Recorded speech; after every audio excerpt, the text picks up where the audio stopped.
안녕하십니까. 이번 시간에는 하우스 프라이스, 집값이죠. 하우스 프라이스를 예측하고 분류하는 문제를 풀어보도록 하겠습니다. 자, 우리가 사이킷런을 배웠습니다. 사이킷런을 배울 때 머신러닝 모델을 만들어 봤는데요. 그걸로는 조금 부족합니다. 그래서 우리가 집값 데이터를 이용해서 집값을 예측하는 회귀 모델과 집값이 높은지 낮은지를 분류하는 분류 모델을 만들어 보도록 하겠습니다. 자, 우리 앞서 이제 말씀드렸지만 이 빅데이터 분석 기사 실기 한 권 완성 이 책을 베이스로 하고 있고요. 자, 여기 보시면 우리 실습을 진행하기 전에 데이터를 먼저 동기화를 해야 되잖아요. 그래서 이 동기화를 진행을 해 보겠습니다. 이 데이터는 GitHub에 저장이 되어 있습니다. 그래서 콜랩에서 이 버튼을 눌러가지고 실행을 하게 되면 이 GitHub에 있는 데이터들이 우리 콜랩 환경에 동기화가 됩니다. 그러면 여기 폴더에서 여기 폴더 아이콘을 클릭하면 예문사 빅데이터 폴더가 생겼죠. 그래서 여기 들어가시면 이렇게 폴더 구조가 나와 있고 여기에 데이터가 저장이 되는 겁니다. 자, 동기화를 시켰으니까 한번 진행을 해볼게요. 먼저 우리가 이 수업에서 사용할 데이터에 대한 설명을 먼저 드릴게요. 이 수업에서 사용할 데이터는 하우스 프라이스 데이터입니다. 하우스 프라이스 데이터. 잠시만요. 우리 화면을 좀 크게 하겠습니다. 하우스 프라이스 데이터입니다. 하우스 프라이스 데이터는 머신러닝 모델을 배울 때 굉장히 많이 사용하는 실습용 데이터입니다. 이 실습용 데이터를 교재에 맞도록 재편성을 했는데요. 이 교재에서는 이 수업에서는 숫자 값을 예측하는 회귀 모델과 분류 값을 예측하는 분류 모델을 둘 다를 같이 배울 겁니다. 그렇게 배울 거고요. 그렇게 하다 보니까 여기 데이터에서 타겟 값이 두 개가 있습니다. 타겟 값. 여기 보면 MEDV라는 게 있고 isHighValue라는 게 있습니다. 이게 타겟 값인데 MEDV 같은 경우는 자가주택의 중앙값이라고 되어 있습니다. 그리고 isHighValue는 주택의 고가 여부라고 되어 있죠. 그래서 MEDV는 우리 회귀 모델의 예측값으로 사용하고요. isHighValue는 분류 모델의 예측값으로 사용합니다. 그래서 회귀 모델과 분류 모델을 각각 만들 텐데 그때는 각각 여기 타겟 값을 하나씩 지우고 사용할 겁니다. 자, 그렇게 사용할 거고요. 이 위쪽에 있는 크림부터 Lstat까지가 X 변수들입니다. X 변수, 독립 변수라고 얘기를 하죠. 자, 이 X 변수를 가지고 밑에 있는 MEDV, isHighValue, 이 yvalue라고, y 값이라고 합니다. 이 y 값을 예측하는 모델을 만드는 겁니다. 자, 여기 보시면 크림은 도시 인당 범죄율, 제때는 25,000 스퀘어 피트가 넘는 거주지 비율, 이런 설명들이 이렇게 나옵니다. 자, 이 설명들은 이제 전부 다 숙지를 하고, 이 문제를 풀면 좋겠지만, 숙지하기가 좀 쉽지가 않죠. 그래서 필요한 시점에 다시 확인해 가면서 이렇게 보셔도 됩니다. 네, 그렇게 보셔도 되고, 그렇게 이해를 하시면 되겠습니다. 자, 그리고 우리가 데이터 로딩인데요. 우리 이 데이터 로딩을 하기 전에 이 실습의 순서가 어떻게 되는지 한번 확인해 볼게요. 자, 목차를 클릭해 보시면 자, 첫 번째 데이터 수집이고요. 그래서 사용 데이터 제가 좀 전에 설명드렸고 그 다음에 데이터 로딩을 합니다. 그리고 데이터 전처리를 하네요. 전처리를 하는데 데이터를 확인하는 작업, 그 다음에 결측치 처리하는 작업, 이상치 처리하는 작업, 자, 이런 것들을 합니다. 그리고 변수 변환도 하고요. 그 다음에 회귀 모델링에 들어갑니다. 회귀 모델링. 자, 회귀 모델링에서 분석 모형 구축하는 걸 보니까,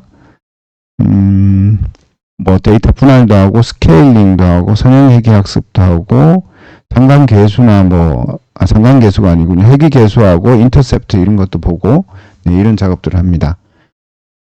그리고, 자, 분류 모델링 진행합니다. 분류 모델링 또한 다양한 모델들을 사용하네요. 로지스틱 회귀도 쓰고 랜덤 포레스트도 쓰고 그렇습니다. 그리고 이제 평가도 하고 자, 이런 일들을 합니다. 자, 이렇게 진행된다라는 걸 좀 알고 수업을 진행해 보겠습니다. 자, 먼저 데이터 로딩입니다. 데이터 로딩 코드는 보시는 것 같이 넣어 놨는데요. 자, 여기 보시면 pd.read.csv에서 판다스에서 CSV 파일을 읽어오는데 housing underbar data.csv 파일입니다. 자, 이 파일을 읽어오고요. 여기 헤더와 헤더가 넌이고 세퍼레이터가 쉼표로 되어 있습니다. 그죠? 얘는 이제 칼럼 정보가 없나 봐요. 그래서 여기 넌으로 헤더를 넌으로 뒀고요. 밑에 이제 칼럼 정보를 따로 뒀네요. 크림, 제텐, 인더스, CHAS, 녹스 해서 이렇게 쭉 줬습니다. 자, 리스트 타입으로 주고 이 리스트를 데이터.columns에 매핑을 시켜줬습니다. 자, 실행을 하겠습니다. 자, 실행했고요. 실행했으면 이 데이터를 한번 확인해 봐야 되잖아요. 그래서 데이터.head를 이용해서 확인 한번 해보겠습니다. 자, 확인해 보니 값이 이렇게 나옵니다. 크림은 이렇게 소수점으로 나오고요. 제땐이 또 이렇게 나오고, 인더스트리 이렇게 나오고, 이렇게 쭉 가니까 텍스가 이제 단위가 좀 크네요. 네, 그렇게 좀 크고, 그리고 B도 좀 크고요. 이 B가 뭔지는 정확하게 모르겠는데 한번 확인해 볼까요? B. B는 이제 도시의 흑인 비율이네요. 흑인 비율. 예, 그리고 is high value는 0, 1 이렇게 표시가 됩니다. 자, 이렇게 표시가 되고요. 네, 그렇습니다. 자, 이렇게 데이터 이제 확인을 했고요. 그러면 이거 데이터 헤드 함수, 데이터.헤드를 이용해서 데이터를 이렇게 확인했는데 충분치 못하잖아요. 그래서 다른 기능들을 이용을 해서 데이터를 추가적으로 확인해 보겠습니다. 데이터.shape인데요. 자, 데이터.shape.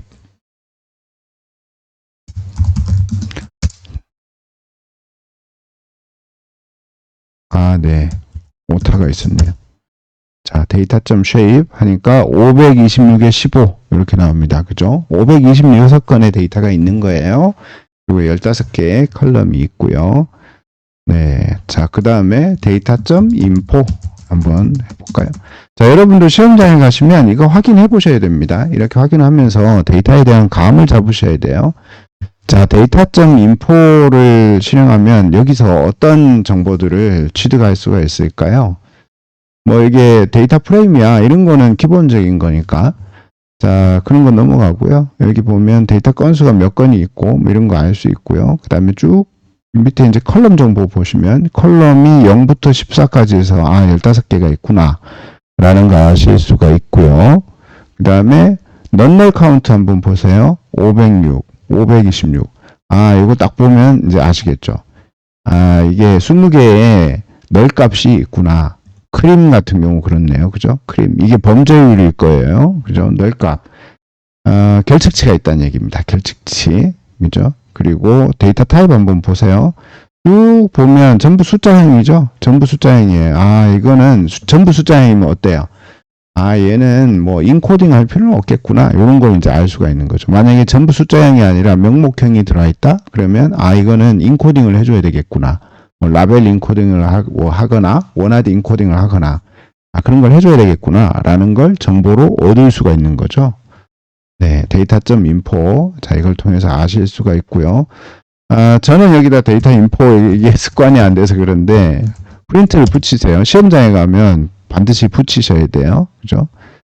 자, 그 다음에 데이터.describe 함수 요거 꼭 실행해 보셔야 됩니다. 데이터.describe.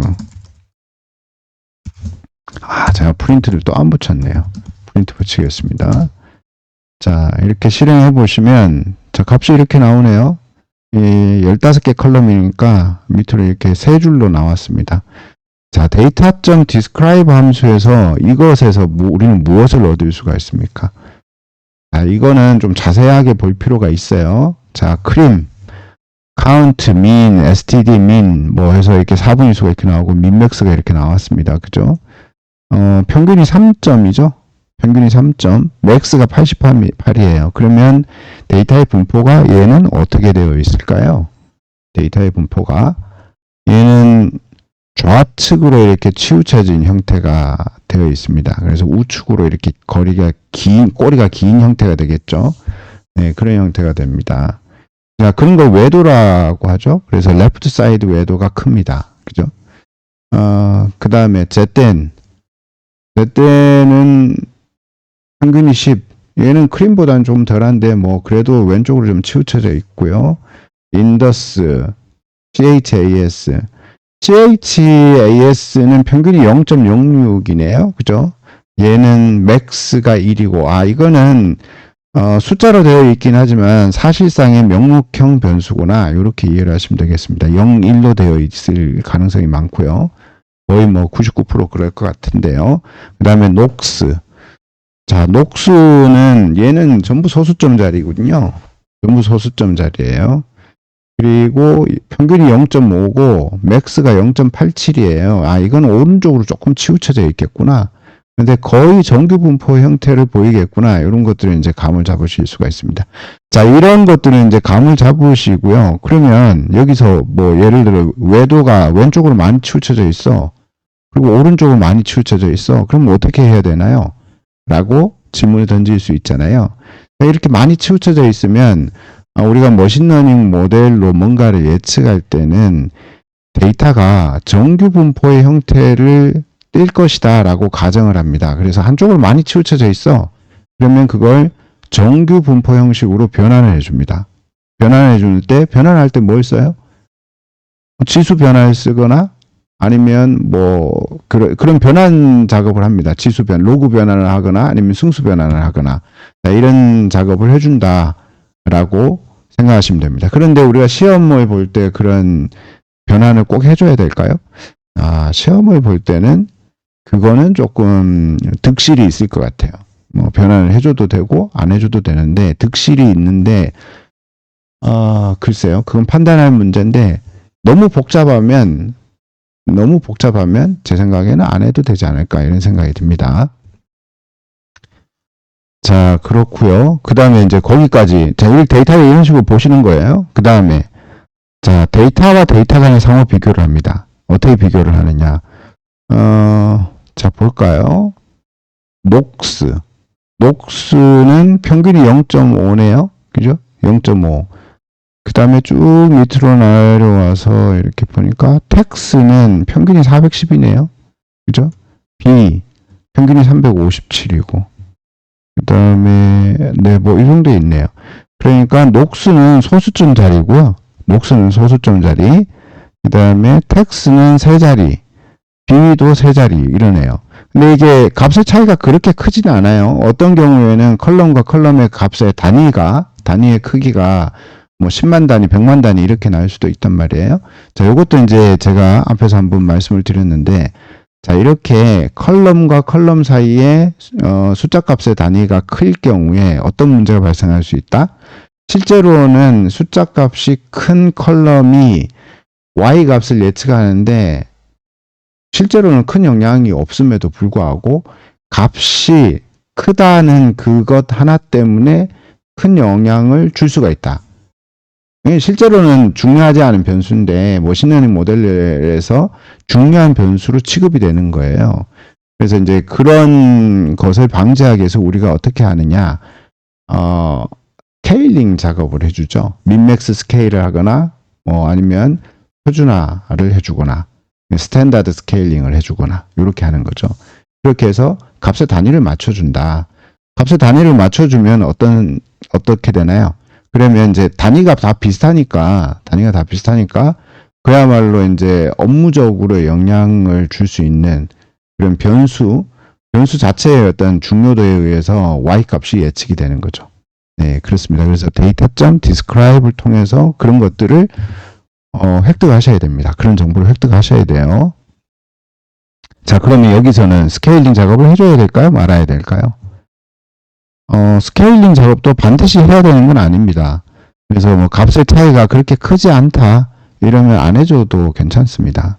네, 안 해줘도 괜찮아요. 근데 값의 차이가 굉장히 커, 단위의 차이가 굉장히 커. 그러면 해주는 게 좋습니다. 자, 그런데 여기서는 해야 될지 말아야 될지 잘 모르겠어요. 네, 잘 모르겠다. 잘 모르겠다 그러니까 좀 당황스러우시죠? 원래 잘 몰라요. 원래 잘 모른다는 건 뭐예요? 해봐야지 안다는 얘기입니다. 그래서 우리가 모델을 만들어 나갈 때 굉장히 많은 다양한 시도를 하면서 모델을 만드는 겁니다. 그래서 스케일링을 했다가 안 했다가 그래서 비교를 해보는 거예요. 이게 하면 더 좋고 안 하면 안 하는 게 더 좋고, 뭐 이런 걸 이제 비교를 하면서 그렇게 모델링을 하는 겁니다. 자, 그 다음 한번 볼까요? 그 다음에 이제 결측지 처리입니다. 이 결측지 처리는 우리가 그 인류형에서 매번 나오는 문제죠. 매번 나오는 문제고요. 인류형만 나오느냐? 아니, 그런 건 아니죠. 우리가 인류형 시험 볼 때도 결측지 처리해줘야 됩니다. 네, 그래서 결측지 한번 해보도록 할게요. 자, 결측지 처리할 때 우리가 먼저 결측치를 확인해야 되죠. 우리가 물론 data.info라는 걸 이용해서 자, 이거 확인을 했어요. 자, 확인을 했죠. 이 결측치가 있다라는 걸 확인을 했습니다. 그런데 이제 이런 data.info를 쓸 수도 있고 아니면 data.isNull 해가지고요. 자, 이 값을 sum 해도 됩니다. 자, 이렇게 확인하실 수도 있어요. 뭐 아니면 data.isNA 해서요. 여기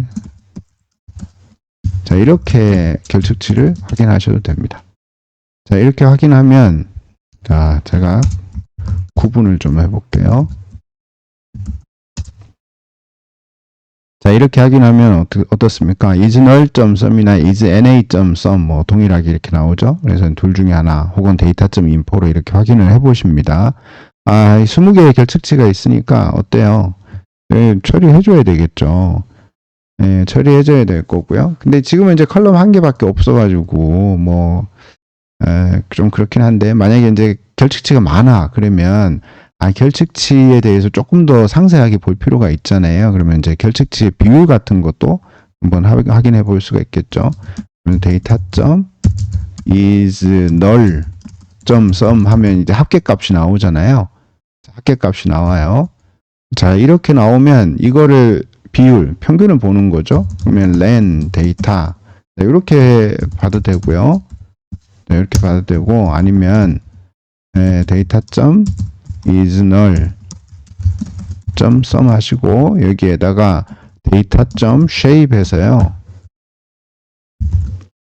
data.shape 하면 뭐가 나왔었나요? 컬럼의 행의 개수, 데이터의 행의 개수와 컬럼의 개수가 나왔죠. 그 중에 행의 개수 0번째 것을 읽어오면 되겠죠. 자, 이렇게 해가지고 이걸 실행하면 결측치의 비율이 나옵니다. 오류가 났네요. 네.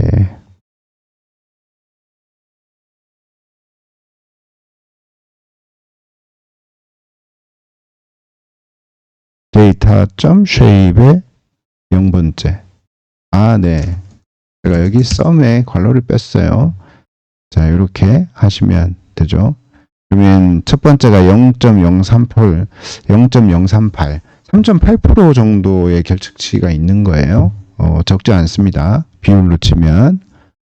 네.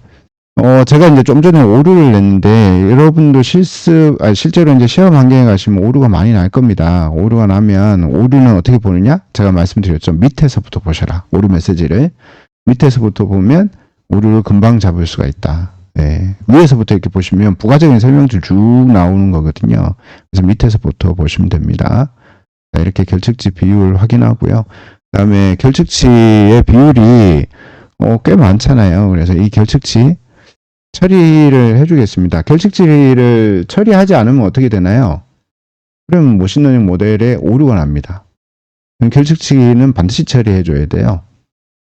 결측치를 처리하는 방법은 다양하죠. 대체를 하거나 제거를 하거나. 먼저 대체하는 거. 중앙값으로 한번 대체를 해볼까요? 자, 대체를 할 때 우리가 데이터를 좀 카피해 가지고 한번 해보겠습니다. 데이터 1 해서요. 데이터.copy 복제를 하고요. 예, 여기 복제한 다음에 데이터 1에 크림이었죠. 이 크림 값을 미디안 중앙값을 뽑으면 되죠. 예, 그래서 이거를 우리가 med 발로 이렇게 변수를 하나 선언하겠습니다. 선언하고요. 이 선언한 값을 데이터 1의 크림에다가 넣어 주겠습니다. 자, 이 코드가 뭐 효율적이냐, 효율적이지 않느냐, 이거는 나중에 생각하셔도 됩니다. 이거를 이해하기 쉽도록 제가 코드를 구성을 했기 때문에, 자, 만약에 이게 너무 잘 이해되고 너무 쉬워, 그러면 이제 본인이 효율적으로 코드를 재구성해서 쓰시면 됩니다. 자, 이렇게 쓰시면 되고, 밑에 아예 코드 데이터 1.describe 해서 이거를 한번 보겠습니다. 자, 이러면 이제 결책치가 대체가 됐죠. 됐다라는 걸 어떻게 알까요? 위에 거하고 한번 비교해 볼까요? 아니, 비교하시지 말고요. 이게 데이터 1.isNull.sum을 한번 불러오겠습니다. 자, 그러면 네, 대체가 다 됐죠. 그리고 이제 크림, describe이 이렇게 표시가 됩니다. 네, 이렇게 표시가 됐죠. 이 크림의 값이 바뀌었을 거예요. 평균이 3.48 돼 있잖아요. 3.48. 이거 보면 3.61이잖아요. 그죠? 네, 값이 바뀌었다라는 거 아실 수 있습니다. 자, 이렇게 이제 중앙값으로 대체하실 수가 있고요. 그 다음에 결책치를 제거할 수도 있습니다. 자, 요거는 제가 코드를 이미 쳐놨었네요. 지우고 다시 한번 네, 코드를 쳐가면서 한번 해보도록 하겠습니다. 자, 데이터에 뭐죠? 크림 점 isNull 하면 값이 나왔었죠. 그죠? 나왔는데 우리가 이제 여기에 이걸 notNull이라는 걸 이용을 해서 한번 가지고 와 보겠습니다. 자, 그러면 막 이렇게 true, false 해서 얘가 뭐예요? 얘는 이제 불린 인덱스가 나오는 거죠. 불린 값이 나오는 거예요. 그러면 이 불린 인덱스, 불린 값을 이용해서 null인 애들만 제거를 한번 해보도록 할게요. 그래서 데이터.점 불린 인덱스를 이용할 때 LOC를 이용하겠습니다. 그래서 LOC에다가 불린 인덱스 넣어주시고 뒤는 이제 비워놓도록 할게요. 그러면 전부 다를 가지고 오는 거죠. 그리고 데이터는 자, 이렇게 되면 어떻게 됩니까? notNull인 것만 가지고 와서 데이터라는 변수에다가 다시 집어넣어 주죠. 그죠? print data.describe print data.info 여기에다가 네, 구분할 수 있도록 네, 구분자를 넣어주도록 하겠습니다. 자, 이렇게 했습니다. 그러면 notNull인 애들만 읽어와서 데이터에다 넣어줬고요. data.info 했더니 데이터의 건수가 어떻게 됐습니까? 506개로 전부 다 줄었네요. 앞서서는 어땠어요? 526개였잖아요. 그죠? 그리고 describe 보니까 평균이 3.61 이렇게 나왔죠. 앞에서 우리가 평균값으로 미디안 값으로 중앙값으로 대체했을 때 어떻게 나왔어요? 평균이 3.48로 줄었습니다. 그런데 여기는 3.61로 최초의 데이터와 동일하죠. 네. 자, 이런 식으로 해서 중앙값으로 대체할 수도 있고 결책치를 제거할 수도 있습니다. 그래서 이런 작업을 반드시 해줘야 됩니다. 자, 그 다음에 이상치 처리인데요. 이상치 처리. 자, 이상치 처리 같은 경우는 어떻습니까? 이상치는 반드시 처리해줘야 될까요? 이상치는 반드시 처리를 안 해줘도 됩니다. 그냥 냅둬도 돼요. 네, 냅둬도 됩니다. 안 해줘도 됩니다. 다만 머신러닝 모델의 어떤 정확도 혹은 뭐 성능, 이게 예측 성능이 조금 떨어질 수가 있는 거죠. 네, 떨어질 수가 있는 겁니다. 그래서 이상치를 처리를 해주거나 해주는 게 좋을 수 있습니다. 네, 해주는 게 좋을 수 있어요. 그런데 이제 이상치라는 게 이게 이상한 값인지를 어떻게 알죠? 네, 어떻게 알까요? 자, 이제 원칙적으로는요, 이 값이 이상한 값이다라는 것을 반드시 확인을 하셔야 됩니다. 한 개 한 개 다 확인을 하셔야 되는데, 네, 그렇게 이제 원칙적으로, 업무적으로 다 확인을 해야 되는데, 그게 어렵잖아요. 그렇죠? 그래서 이제 우리는 일단 이상한 값을 평균적으로 이렇게 뽑아서 볼 수가 있습니다. 평균적으로 일반적인 방법으로 뽑을 수 있습니다. 먼저 이제 시각화라는 방법을 쓸 수가 있는데요. 우리가 이제 시각화는 사실은 시험 범위 내에는 안 들어가지만 한번 해볼게요. 이 시각화라는 거 이런 식으로 하는구나라는 거를 한번 배워보십시오. 아주 간단하게 한번 해보겠습니다. 자, import cbone as SNS. 자, cbone이라는 패키지가 있어요. 이 cbone이라는 패키지는 시각화 패키지입니다. 그래서 sns.boxplot 하고요. 여기에다가 데이터에 medv. 자, 이걸 넣어줘 보겠습니다. 자, 이런 식으로 넣어주면 자, 박스 플롯이 만들어지죠. medv라는 이 값을 베이스로 해서 박스 플롯이 만들어집니다. 자, 박스 플롯이 지금 세로로 썼습니다. 세로로 썼는데 자, 요거 우리 박스 플롯 배웠었죠? 박스 플롯은 뭘 보여줘요? 1사분위수, 2사분위수, 3사분위수 보여주고 민맥스 보여주죠. 그죠? 그리고 이제 어떤 임계값을 넘은 값들, 이런 값들을 보여줍니다. 이런 값들이 뭐예요? 아, 이게 이상치일 가능성이 있는 값들인 거죠. 이상치일 가능성이 있는 값입니다. 제가 이상치다라고 얘기를 안 합니다. 이상치다라는 것은 하나하나 확인을 해봐야 되는 일이에요. 그러다 보니 제가 이상치일 가능성이 있습니다. 라고 얘기를 하는 겁니다. 그래서 여기 있는 이런 값들이 이상치일 가능성이 있는 거예요.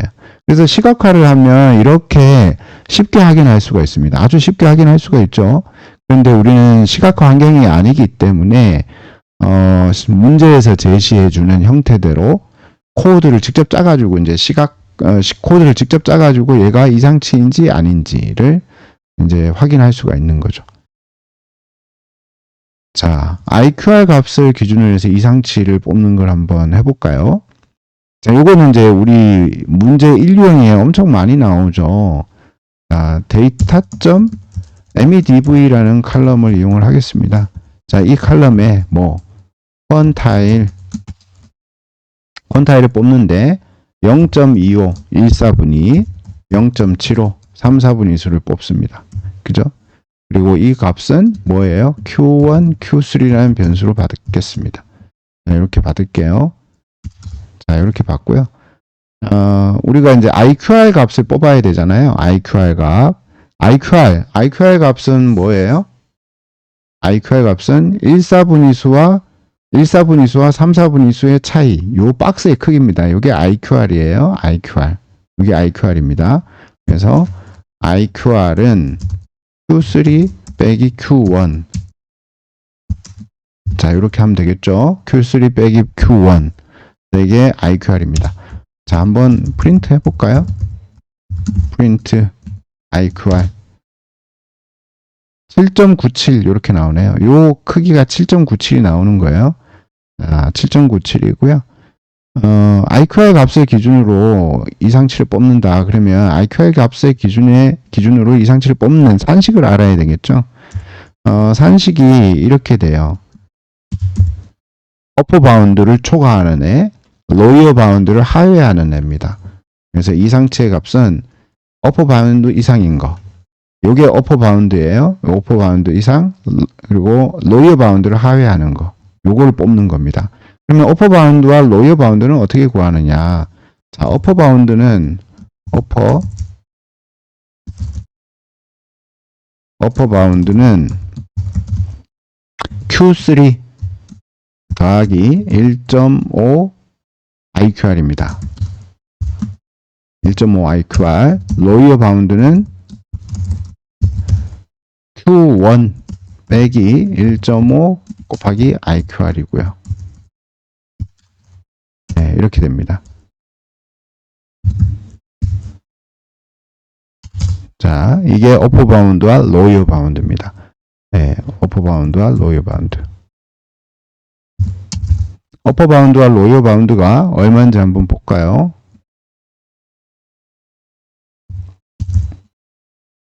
네, 여기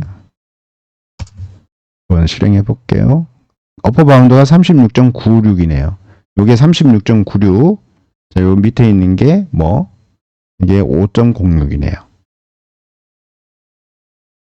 자, 우리가 어퍼 바운드와 로이어 바운드를 구했죠? 그러면 이 값을 가지고 이상치가 몇 개인지 확인 한번 해보도록 하겠습니다. 자, 이 어퍼 바운드와 로이어 바운드를 베이스로 해서 불린 인덱스를 한번 만들어 보겠습니다. MEDV의 어퍼 바운드보다 큰 거죠. 어퍼 바운드보다 큰 거죠. 그 다음에 또 뭐가 있을까요? 예, 요거 데이터의 MEDV의 로이어 바운드보다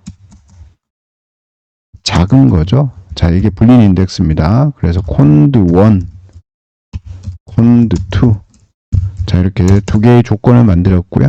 그러면 데이터에서 이 조건을 두 개를 넣으면 되겠죠. cond1 그리고 얘는 오화 조건이죠.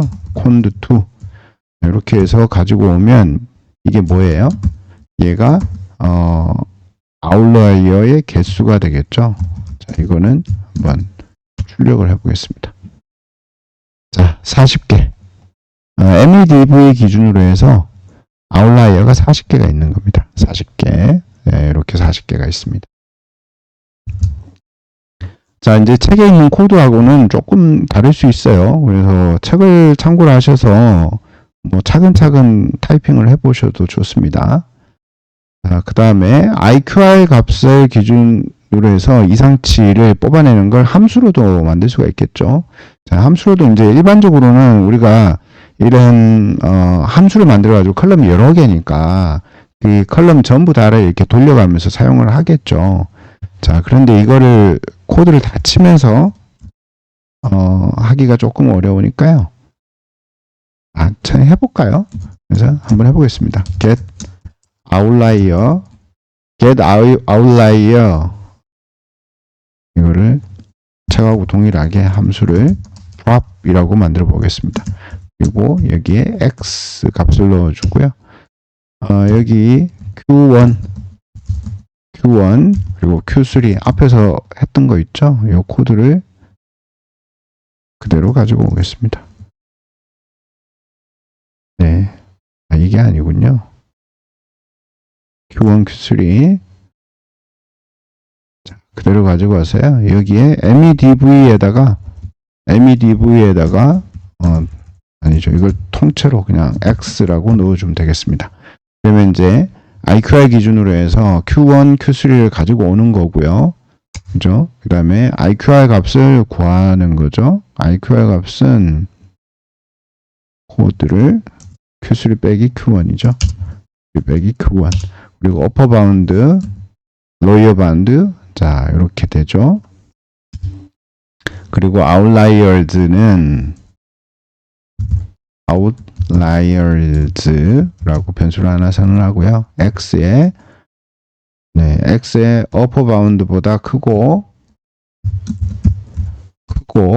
그 다음에 lower bound보다 작은 애들. 자, 이렇게 뽑으면 되죠. 자, 요거를 이렇게 괄호로 둘러싸 주겠습니다.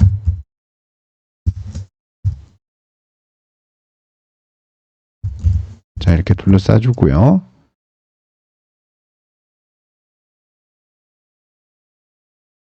네. 여기 x 값에 왜 줄이 쳐질까요? 모르겠습니다. 일단 예, 이거 탭 때문이군요. 자, 이렇게 넣어주고요. 그 다음에 이제 리턴 해주는데 리턴을 해줄 때 얼마만큼의 비율로 아웃라이어가 있는지를 리턴을 해주겠습니다. 그래서 len outliers를 len x로 이렇게 나눠주고요. 네, 그러면 이제 비율이 나오잖아요. 근데 얘를 우리가 퍼센트로 해주기 위해서 이게 100을 곱해주도록 하겠습니다. 네, 이렇게 곱해주고요. 그 다음에 요거를 소수점을 라운딩을 좀 해볼까요? 라운드 해서요. 한 자리로 라운딩을 해주고, 그 다음에 얘를 퍼센트를 붙여가지고 한번 리턴 해주겠습니다. 자, 이렇게 붙일게요. 그리고 얘를 스트링으로 변환을 하겠습니다. 자, 이렇게 하면, 자, 함수가 만들어졌죠? 함수가 만들어졌어요. 자, 우리가 실제로 시험 볼 때는 함수를 굳이 안 만드셔도 됩니다. 안 만드셔도 돼요. 함수 만드는 게 어렵다. 그러면 안 만드셔도 되는데, 반복적으로 사용하는 거를 만약에 재사용을 계속하고 싶다. 그러면 함수를 만드시는 게 더 편하죠.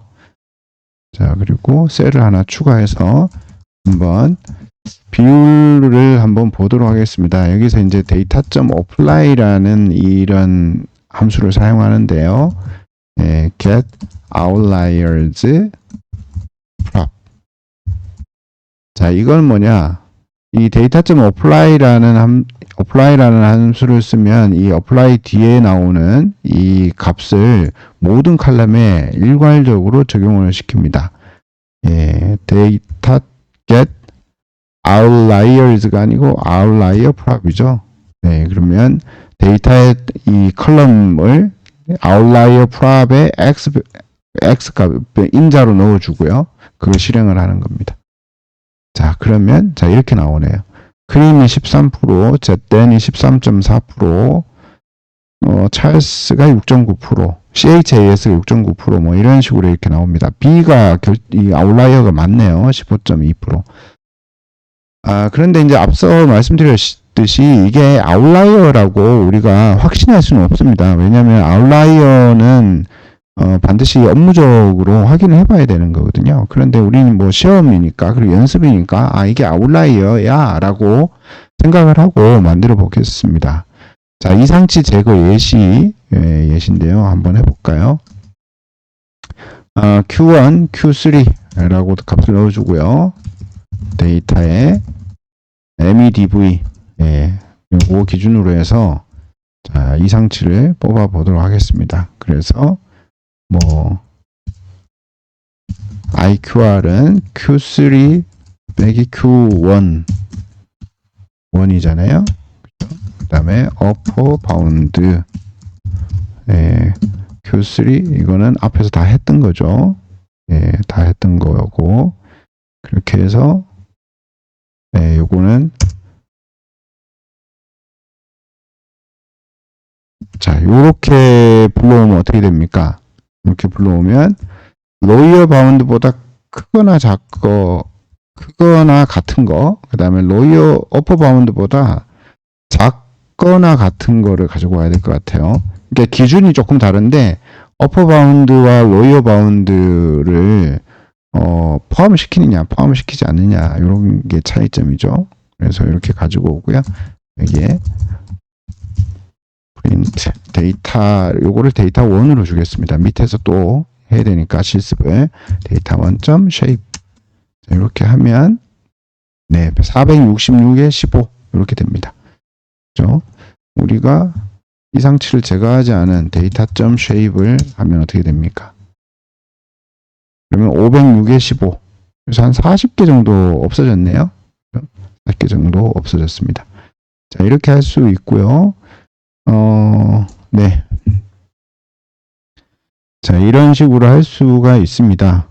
이렇게 할 수가 있고, 그 다음에 이제 이상치 제거 예시 2가 있는데, 어떤 특정 값을 그냥 지정해가지고요. 그 값 이상인 애들만 이제 이상치로 보고 그걸 제거하는 그런 방법도 있습니다. 그죠? 그 값은 뭐 업무적으로 정해진 걸 수도 있고요. 그래서 데이터에 MEDV 해서요. 어떤 특정 값을 주는 겁니다. 45 이렇게 주고 이 값 이상인 것들을 뽑아내는 겁니다. 데이터에 자 이렇게 하면 어떻게 돼요? 데이터의 MEDV의 45보다 큰 거 이게 이상치야 라고 했잖아요. 그래서 이상치인 거를 뽑아온 거죠. 그러면 이상치가 제거된 게 아니잖아요. 그래서 이 앞에다가 낫을 줍니다. 이렇게 물결 표시 낫을 줍니다. 그러면 낫이 돼가지고 이상치가 아닌 애들을 가지고 오는 거예요. 그래서 데이터에 to 해서 이렇게 가지고 오고 print 데이터에 to.shape 자 이렇게 하면 이런 식으로 이제 이상치를 제거할 수도 있습니다.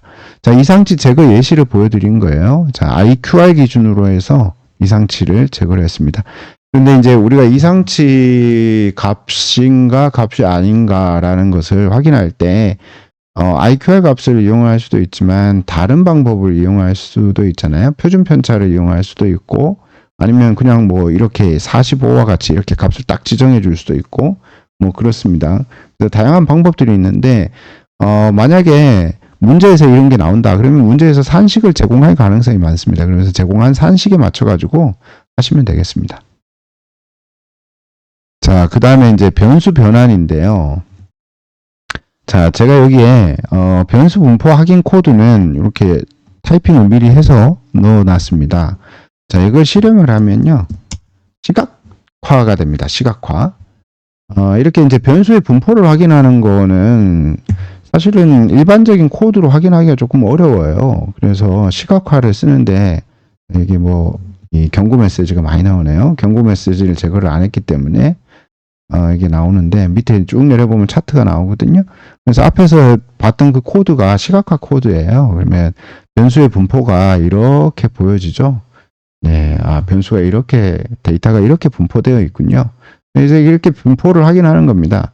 자, 여기 보면 크림이나 제땐 CHAS 그 다음에 B 뭐 이런 것들은 어떻습니까? 한쪽으로 좀 치우쳐져 있죠. 한쪽으로 치우쳐져 있습니다. 사실 이제 머신러닝 모델에서는 데이터가 정규 분포의 형식을 띌 거야 라는 걸 가정을 하고 만드는 경우가 많습니다. 그런데 이제 실제 데이터는 어때요? 이렇게 분포가 제각각입니다. 그리고 한쪽으로 심하게 치우쳐져 있고 막 그런 거죠. 네, 이렇게 분포를 확인하는 겁니다. 네, 이렇게 분포를 확인해서 지나치게 치우쳐져 있고 막 이러면 어떻게 해야 돼요? 그러면 이제 그거를 우리가 정규화를 이렇게 시켜주는 작업을 합니다. 이렇게 정규 분포로 만들어주는 작업을 하는 거죠. 정규 분포로.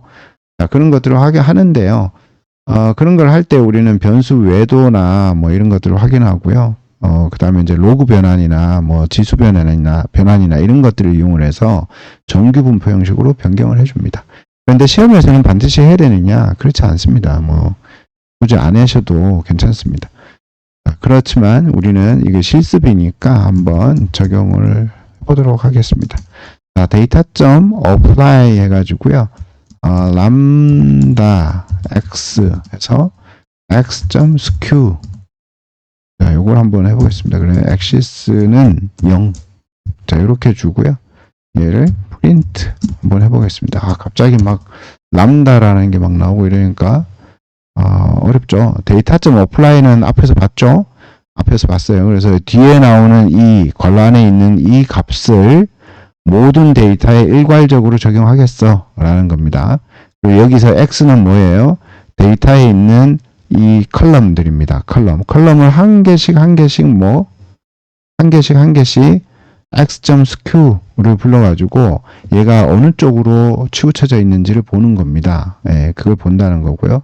그럼 람다는 뭐냐? 람다는 함수를 만드는 아주 간단한 그런 이걸 뭐라고 해야 되나요? 명령어라고 해야 되나요? 예, 그래서 우리가 def라는 걸 이용을 해가지고 함수를 만들잖아요. 근데 이제 람다라는 이 말을 쓰면 함수 형식으로 실행을 하는 겁니다. 자, 이렇게 되는 거고요. 그러면 이렇게 실행을 하니까 이렇게 나오네요. 네, 어느 쪽으로 많이 치우쳐져 있는지 이런 걸 봅니다. 자, 이 크림 5.2 왼쪽으로 많이 치우쳐져 있고요. 포지티브 웨더죠. 그 다음에 AG 오른쪽으로 많이 치우쳐져 있고, 자, 이런 거 B 마이너스 2.8 이거 오른쪽으로 많이 치우쳐져 있구나 이런 거 알 수가 있죠. 이건 네거티브 웨더죠. 자, 이런 변수 웨더를 확인할 수 있습니다. 자, 이렇게 웨더를 확인하면 우리가 이걸 뭐 정규 분포로 만들어주면 좋습니다. 정규 분포로 만들어주면 좋은데요. import numpy as np 해서 numpy를 임포트 하고요. 뭐 데이터에 크림 하나만 이렇게 한번 만들어 볼까요? 그래서 np.log1p 해서 데이터에 크림 넣어주겠습니다. 그러면 이제 얘가 이렇게 로그 변환이 되는 겁니다. 로그 변환 그리고 프린트 데이터에 크림 하고요. .skew 한번 해볼까요? 네, 오타가 있었네요. 크림인데요. 자, 1.26 이렇게 되죠. 1.26 크림 5.2였잖아요. 1.26으로 이렇게 거의 정규 분포에 가까운 형태로 변환이 됐습니다. 자, 이런 식으로 해서 우리가 그 외도가 있는 것들, 변수 분포를 이제 확인하셔가지고요. 한쪽으로 이렇게 치우쳐져 있는 것들을 정규 분포 형식으로 변환을 해주는 겁니다. 이렇게 해서 수행할 수가 있습니다. 로그 변환. 자, 이런 로그 변환도 문제가 나올 가능성도 있겠죠. 예, 이게 모델링 할 때 로그 변환을 꼭 해야 되냐라고 하면 그건 또 다른 말인데, 뭐 인류형이나 뭐 이런 쪽에 나올 수도 있고요. 뭐 최근에 이제 문제 나오는 거 보니까 3류형에도 나올 수 있나? 뭐 이런 생각이 조금 들긴 하더라고요. 3류형에는 주로 이제 고급 통계 뭐 이런 것들이 나오잖아요. 네, 그렇습니다. 자, 이렇게 해서 데이터 전처리를 마치도록 하겠습니다.